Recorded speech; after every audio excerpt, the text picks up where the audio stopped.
Hello, planet Earth. The Untamed Druid here. I just decided to make another video and elaborate a little bit more on what I was talking about in the orientation, and just go a little in a little deeper, whatever. Um, just to really, just to really elaborate more specifically on uh, why someone would be interested in listening. So basically, the idea of this podcast is to help whoever's listening or whoever's interested in actively freeing themselves, yourself, from the kind of hold that we all sort of find ourselves in, um, where the opinions that exist in our world aren't necessarily our own, and for us to even have our own opinions is kind of a far off concept where there's not much emphasis put on it anymore. It's not really deemed important that we have our own opinions. It's more important that we don't question the established opinions. And so that is that kind of mind frame, or bias. I call it a bias. It's the easiest way, because bias is, everybody deals with bias on a regular basis, and it's a really convoluted, elaborate form of bias. So yeah, there's bias baked into all of our different learning systems, or representative systems, government, school, like body, regulatory systems, anything that's of human creation. At this point, we're finding out that the power that these institutions offer kind of outweigh running them correctly. So they give people too much power, but don't really hold them accountable. So they're able to have these positions, or be in these positions, and not really do what they're supposed to do, and just rake in cash, and not really having to think about anybody. Even though they're the ones that are in the positions to do that. So yeah, really freeing yourself from just believing what everything that comes from that system, because obviously you don't have to think that it's all false, because things like math, that's real. We use it in the real world. It's not that school is wrong entirely. That's part of the, there's a big movement for communism, or that capitalism is completely wrong, and it's definitely wrong in some instances, and there's improvements that could be made on the systems that we have, but that's about it. And just getting rid of the systems and being like, let's put in a different system that we know has failed in other places, and like, let's just completely uproot what we have right now and replace it with something that in theory might work. It doesn't even guarantee to work in theory. It's just a it's a it's just a it's just a ploy, really. We can go into it further, but I think that's for a different video. Basically, what I'm saying is that we really need to be able to understand what our traditions are established on. Being American, we're all kind of from different places. We have our own families, our own different traditions, and there's no real understanding of the traditions of the founding of, like, the actual of the country, what America's based on. So we're really susceptible to picking up these yeah, these biases, because we have these voids in our understanding of the world around us, because we just live in this country, and most of us, aren't from here. Most of us aren't Native Americans, uh, so there's no real connection to this land. There's no passed down oral tradition, and they have that in Europe. They have that in South America. They have that basically everywhere else in Africa and Asia. They still have that kind of oral tradition, and we have it here somewhat in America. But there's lots of people living with no oral tradition, no connection to people, and once these people either try to get into positions of power or try to have success at all, they run into the fact that they don't really have a connection to the rest of humanity, because they don't exist inside of a moral framework. So and not existing inside of a moral framework, you can basically do whatever you want, and people don't like that, understandably. But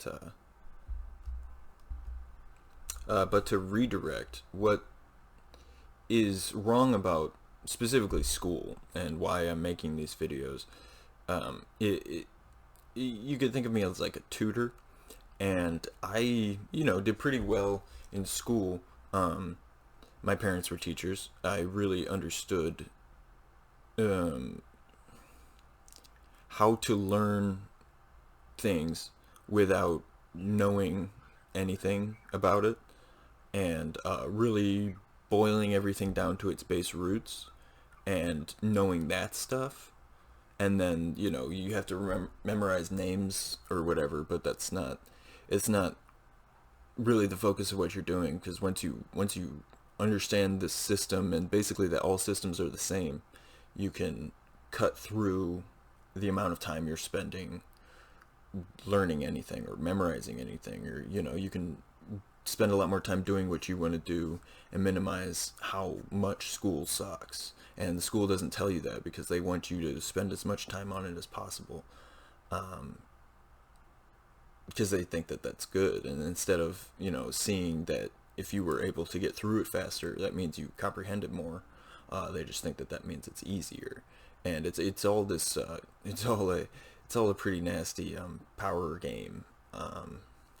And most teachers don't even realize they're doing it. But just even becoming a teacher, or going to college to become a professional person that does something, like becoming a teacher, you're not going to, after going to college, you're not going to allow someone who's going through college, who's you're teaching, you're not going to allow that person to just one up you and know more than you after you've been through the whole rigmarole of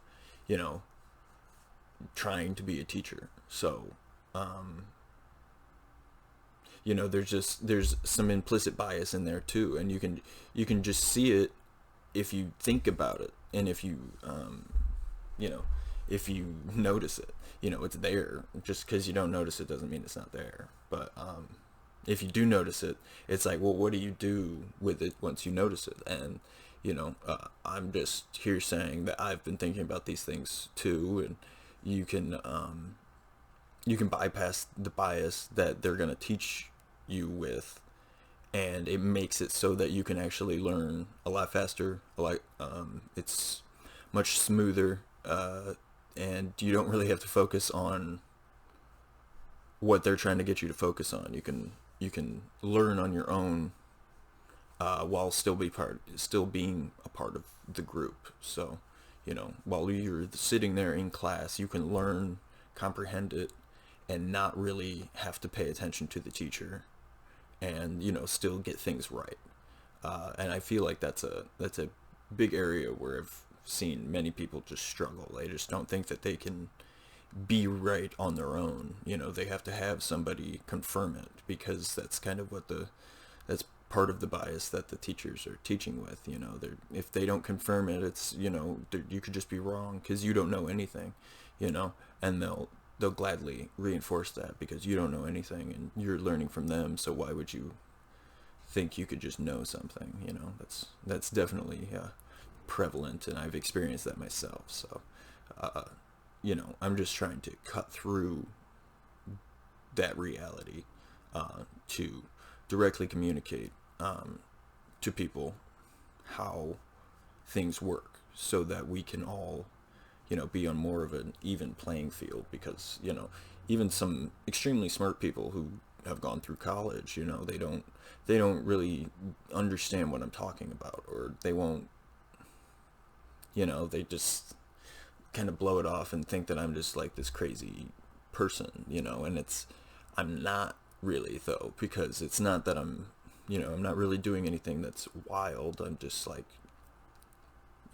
thinking in an abstract way, but practically, so that it's just something that if you're not doing it, there's no real explanation for it.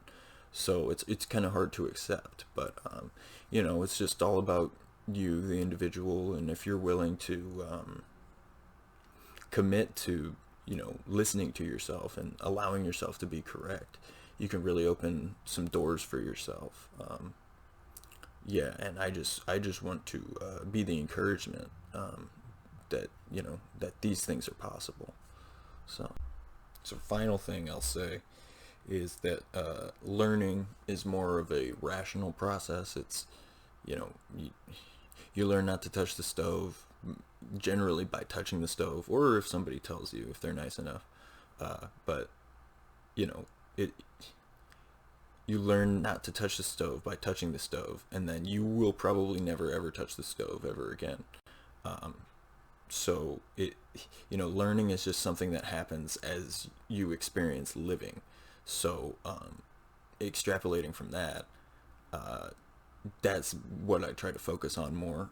It's more based on actual practical applications instead of just memorizing a set of information, because reducing things to memorizing a set of information takes out your required involvement. You can't just know stuff and then just have access to everything. It involves the body. It's a lot more practical than that. So knowledge just kind of sits there. Knowledge just fills books, and it doesn't really do anything on its own. It's just words, and it's people interpreting it, owning it, trying to do things with it. That's what makes knowledge even knowledge. So that's what makes it worthwhile. So basically memorizing is going to reduce your quality of commitment to the things that you're memorizing. So like if you just memorize a bunch of stuff for school, you just memorized it for school, and then once you're tested on it, try to remember something you learned in school like 3 weeks ago. Like maybe you can, and that's good, whatever. I'm not saying that that's bad, but like after a while, it's like, there's just too much information. How would I remember all of it? And it's like, right, you have to know what I'm saying. You have to be able to see that all of the systems are the same. And a lot of people will already be doing these things, but they won't allow themselves to say that everything is the same, because that seems a little, it's like, obviously everything's different. But it sort of gets a little bit religious once you get into everything as the same. So, or it can. So a lot of people will get to that point, and then they just doubt themselves and their ability to know things, and then they just shut down and really just focus on being a part of the master-slave dynamic that the school sets up.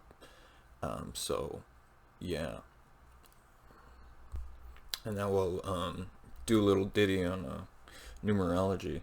So basically, the idea is the only numbers that exist are 0 through 9, and then there's different combinations of 0 through 9. So all of the only numbers that exist, you just have to be able to count from 0 to 9, and then the numbers are just added together in different combinations. So the only real actual numbers that exist are the 0 through 9. And at this point, it completely changes, basically anything that you may have known about numbers, because a lot of people just don't really care about numbers, and just seeing that the, we obviously need to be able to add, subtract, divide, multiply. It's not that those things are bad.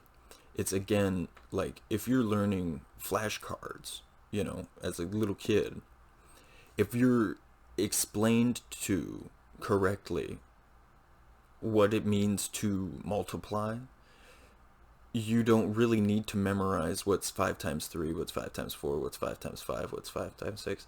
You can, if you're taught the mechanism instead of just memorizing what the answer to this one is, you can learn how to do it on your own. And so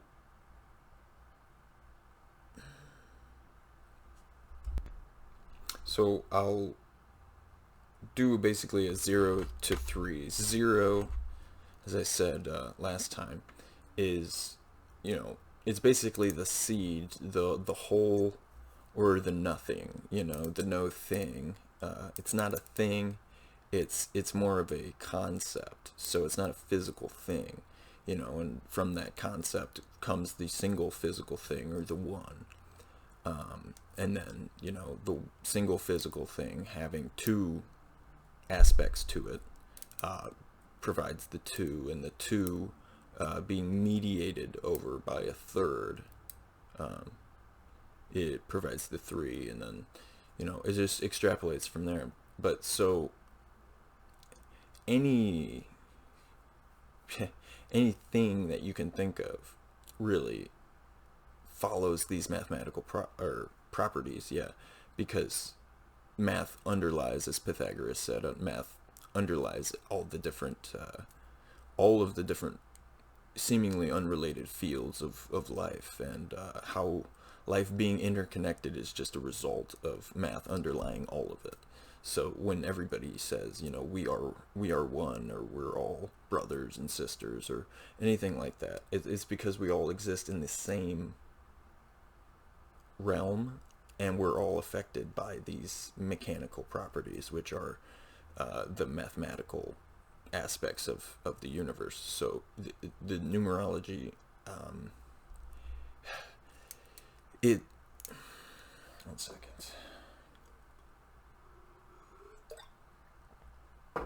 It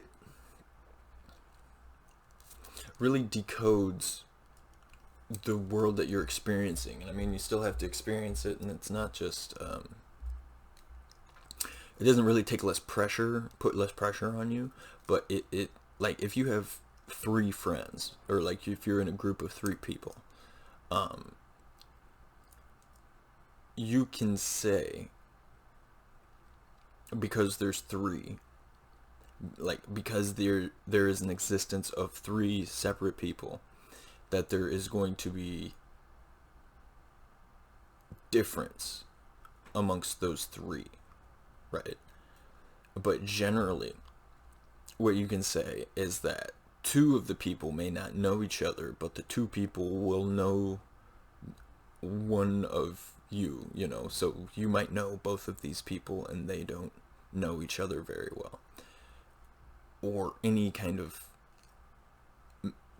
mutation of that. So any kind of mutation of that relation. So with the 3 primary colors, I know there's, at this point, science has found that there's more than 3, but just with red, yellow, and blue, the idea is that red and blue are the initial primary colors, and that yellow is an abstraction of what is missing from those 2. And so those 2 are connected to the yellow based on the fact that neither of them contain aspects of yellow, even though yellow is part of the color spectrum. So it's like yellow is what's missing from the blue and from the red. So it just points out that these seemingly two opposites, blue and red that make purple, these seemingly two opposite colors are not opposites at all, and they are extremely interconnected. And it just, you can again apply this to any seeming dichotomy that exists in the world. Black, white, Democrat, Republican, up, down, left, right. All of these different sets of two, and they seem so juxtaposed and very different. What you can always do is see that they both exist in the same set of circumstances, so that they're not really different at all. And we are, again, how I referenced the training in the school systems, we're trained to believe that we need to constantly be in competition, and that one person needs to win and one person needs to lose, right? And again, nobody's, as far as individuals are going, no individual is winning. Even if you get what you want within this struggle constantly situation, no one really wins, even if they win, the competition, because there's no protected market for decentralized, figures. So even if you're someone like me who just wants to help people learn things on their own, so that they can, be successful and not have to be in a master-slave dynamic, because master-slave dynamics are, inherently demoralizing. You're not going to produce much from a master-slave dynamic as long as you're participating in it. It kind of strips you of your agency, and you're not going to really go above the master. That's the point of that person being the master. So as long as you participate in master-slave dynamics, and train, or school just, entrains you to do that. So, the falseness of the two is that it's just the one versus the false one, and really only the master exists, and but everybody's a master, and we become alienated, and we separate ourselves from that.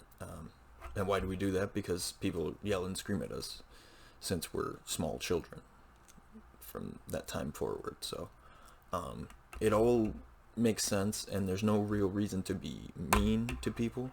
There's just reasons to explain things to people and try and help them, lift themselves up, because I can stand next to you and walk you through the whole aspect of this kind of learning, and I don't have a problem doing that. I really have a problem with people not trying to learn on their own, so that's why I'm pro this type of thinking, because it also puts more responsibility on the individual, and instead of just being able to memorize things, it's actually not it's not impressive if you can just memorize things.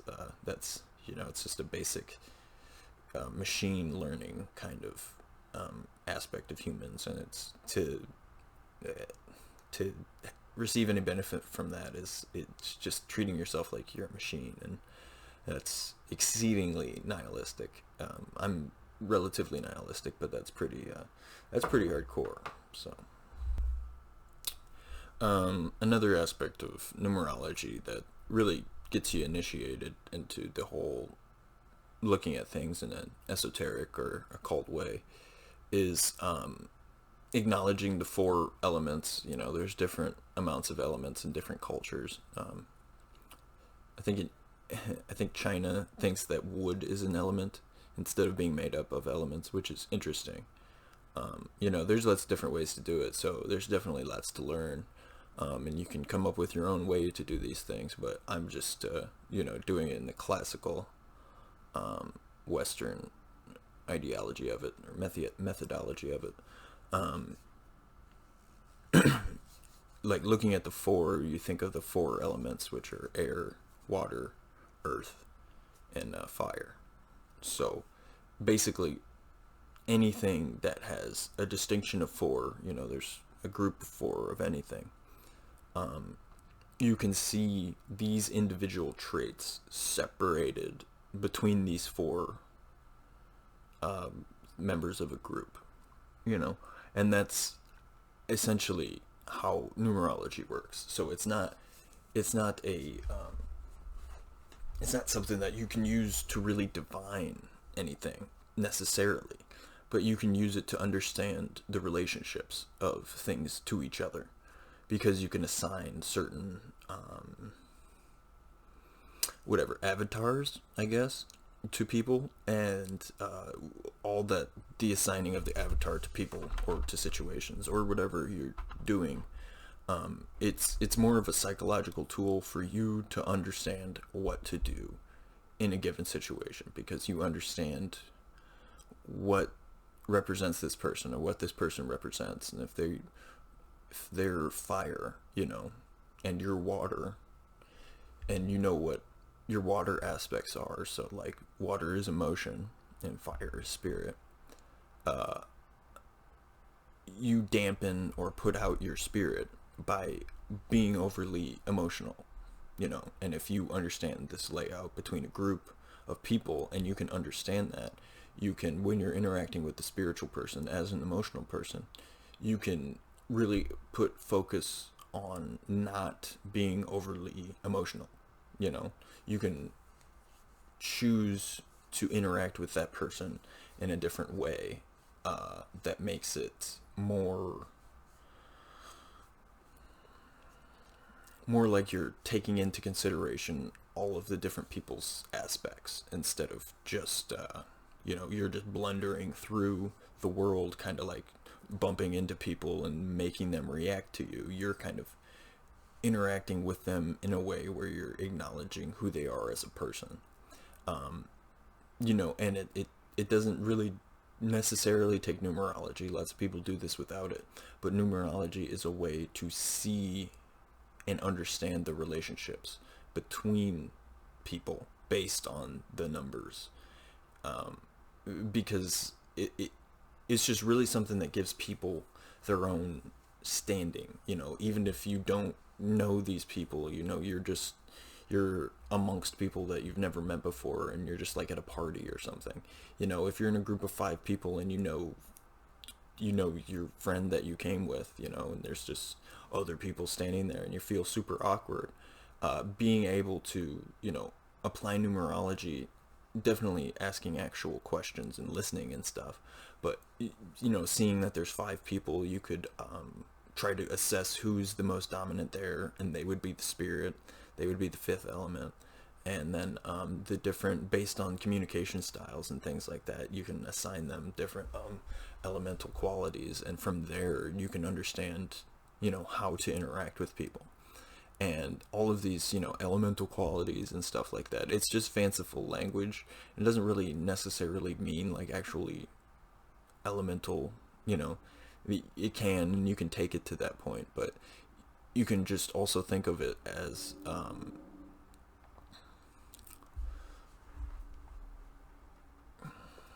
when I'm saying the elemental qualities, those are just really the different aspects of, like fire is hot, right?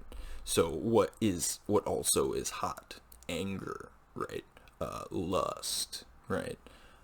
These are all conditions of the spirit, because they involve heat. So it's like you take the idea of heat as in fire, like physically being hot, and then you extrapolate that meaning across all the different areas of your life. So like, if you're thinking about the wind, it kind of billowy and interconnects everything and all of these things.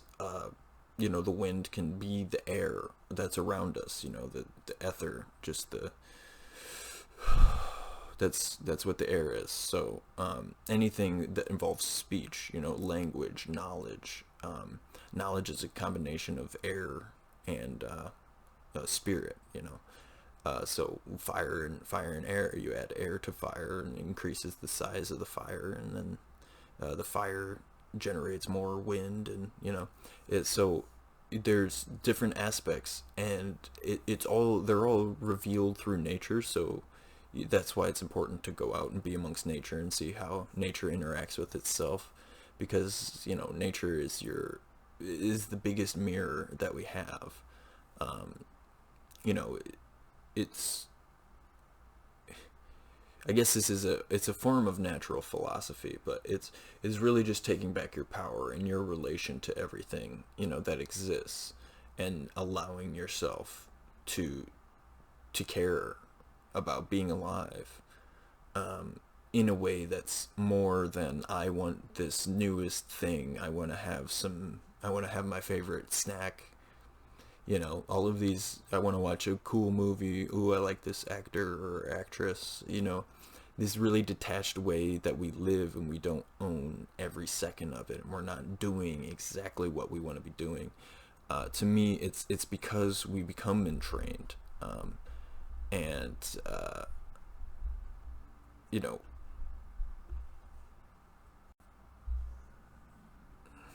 I it's my belief that because we don't talk like this, there's no chance of anything going forward. So, talking like this is one way to, in my mind, bring about a better world, in which we can actually communicate about whatever we want in whatever way, and really talk about issues and address them. Yeah, because that's what's that's what's important to me. Uh, I just want society to be able to go forward, and you know, I want everybody to be able to succeed, because people not succeeding leads to people doing terrible things. I mean, people succeeding falsely also does that, but just this, like, everybody's struggling so hard, and then there's this group of people, like on Instagram or whatever, they take the perfect pictures and they got this awesome life, and their job is to just have pictures taken of themselves, and you're just like, what the fuck, like, I work 17 hours a day, like, I pound nails into walls. You have pictures taken of yourself and you just exist. It's pretty infuriating, but um, I would just, instead of complaining about it, I'd just like to build, you know, walk up ramps for people, so you don't have to be this super special person that took advantage of a situation that no one else even knew existed, and uh, just spreading awareness is that's big for me. And finally, I'm gonna go into a little bit of my religious aspects. So to me, religions are really just the hierarchical structure that you're gonna accept and apply your ideas onto. And that's why in the last video in the orientation I said that I was a Gnostic Christian Rastafarian. So, one second.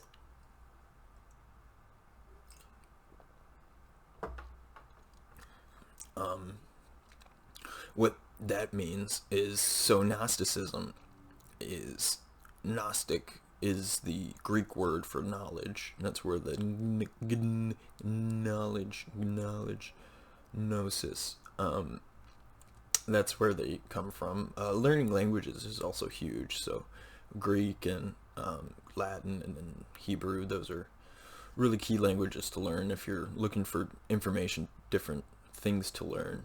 Definitely look into older languages, Cyrillic, or just languages at all. Spanish, of course, French, German, but yeah. So being Gnostic to me just represents worshiping knowledge, and not not necessarily worshiping knowledge or holding it above other forms of life or things, but just really allowing knowledge to be what motivates and be what qualifies, I would say. Um, so, really focusing on being correct is why I say Gnostic. So it's not really that my ideas have to be correct. It's more, if something over something is correct, I would much rather align with the something that's correct, So if that means that I have to give up my position, what can I do? You know, and allowing yourself to actively know that you might be wrong and you might have to give up your position. So claiming to be Gnostic, for me, represents that. I know there's, more, um, there's more advanced ways in which groups are Gnostic and which individuals are Gnostic that might be a little more dramatic. It might want to make me disqualified in people's minds. Just claiming to be Gnostic because they don't know what I know what Gnosticism is. It's not that. Well, that's what it is to me. That's why I say it. So I'm not necessarily, what you might think of if someone says that they're Gnostic, but for me, it's just a worshiping of knowledge.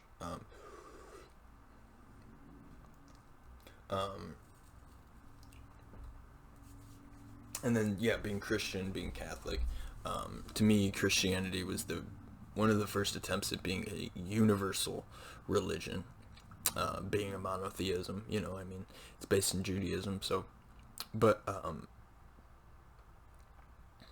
so essentially, it's Judaism. It's just Judaism extrapolated, and they believe in Jesus and stuff. And I'm Catholic and largely Irish, so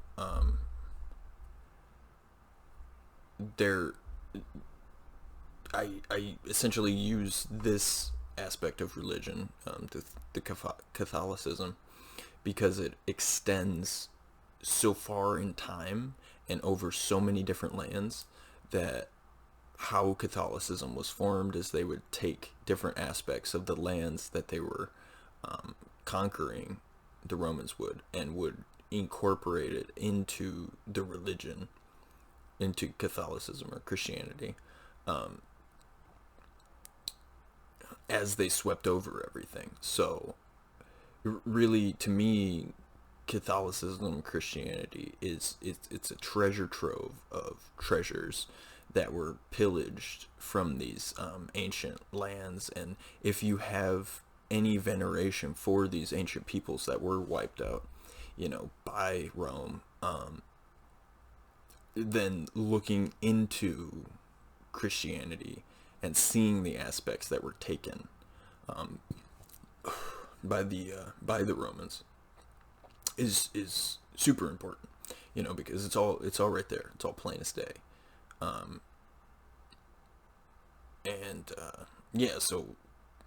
To me, and it's not necessarily that Christianity was right in doing that, in eviscerating people and causing genocide and just like wiping out national identities and stuff. Like, not that there's ever really excuses for that, but there is no excuse for us to not respect the people that were fallen, because of, we just don't think that we should, because it was mean for those people to have done that. It's like, well, now we're saying these people's lives weren't worth anything because we're not looking at this huge, natural record that's just built into this structure. We can't just throw it away just because of our emotions about it now and how we understand it now. It's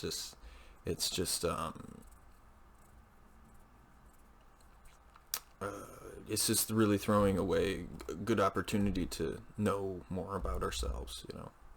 We're just not acknowledging that Rome killed these people. Like, that's part of the mainline history. It's just like, Rome took over and we're an extension of Rome, so it was good. And there's no, it's like, well, they were wiping people out, and well, they were barbarians, and it's like, well, they're people, you know. Like, what does that mean?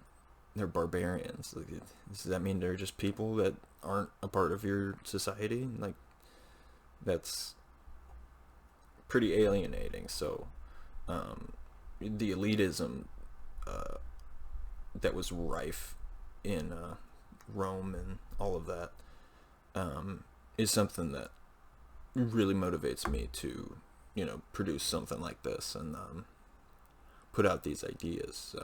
And just allow people to become familiar with somebody who's not trying to be anything more than they are, and to really have genuine conversations, because what does it mean to be Christian or, Catholic? It's pretty popular to be atheist or, even Satanist or whatever nowadays. And to just, to have just chit chat about what it means to be intersectionally, religious is also huge. So last aspect,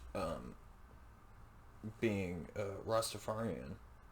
Oh yeah, well, I wanted to mention being a druid too.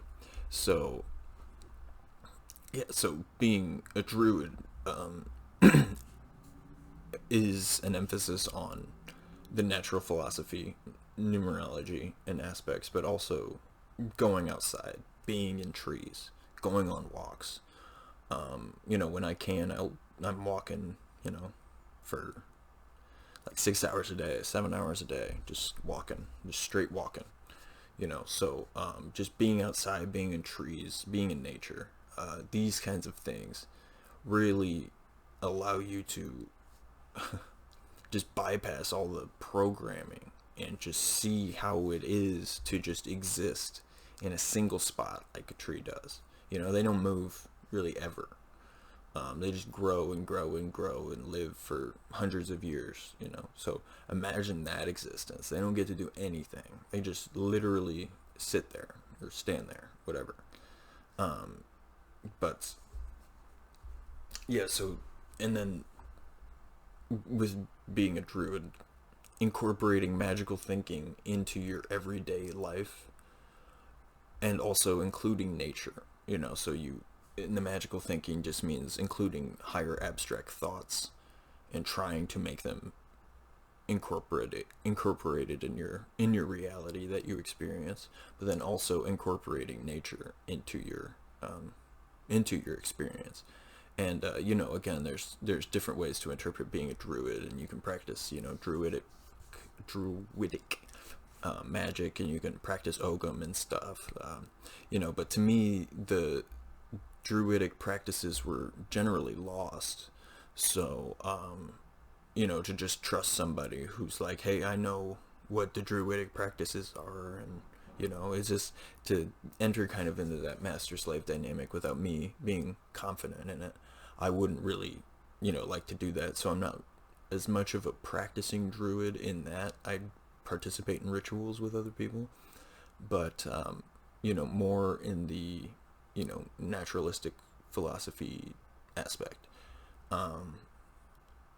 So when I say untamed druid, it's really a person who has woken up to the societal influence that is affecting them, and has stepped outside and has stepped into nature and into your own mind, and really allowed yourself to be the determiner of your experience, instead of insisting that it's the government's fault or it's society's fault. You really take it upon yourself to own your entire experience. So if you're experiencing something you don't like, you're not projecting it.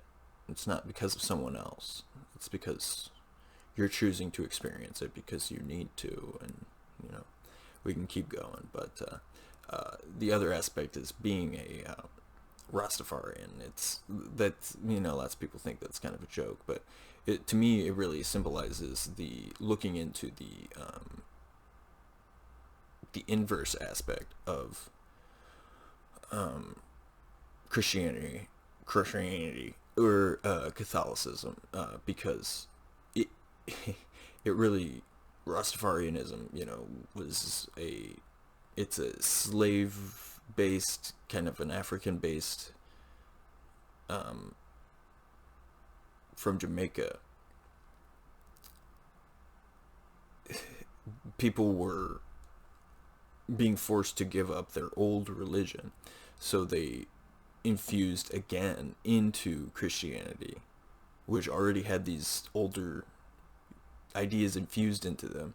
So these, um, people in Jamaica were actively doing what I'm saying, like practicing this, like undoing all of this cover up and like finding out all these old mysteries and secrets that are buried within the Bible. They were using the Bible in a way where they were understanding it in an unorthodox way, aided by marijuana. And they would, practice, and still do practice, I guess I would just call them smoke sessions. There's better terminology for it, but where, they puff on the chalice, which is this huge, awesome, like wooden bong type thing, and it's like a peace pipe, but like a huge bong, almost like a saxophone or something. But and they just get, zooted completely, but then they would study the Bible and they would see these connections and these implicit messages where, if you don't smoke, you're going to see it and you're going to be like, well, I don't know. I don't know what that means. Who knows? Only priests can read this. Who knows? And it's just like, right. And they would put themselves into a situation where they would initiate themselves. They would be the priests themselves and they would read it and try to understand it themselves. And, all aided by smoking marijuana, but also, aided by really having the intent of worshiping, all of existence, and even the book that they were reading, or even, the clothes that they're wearing, or the food that they're eating, all of this is special.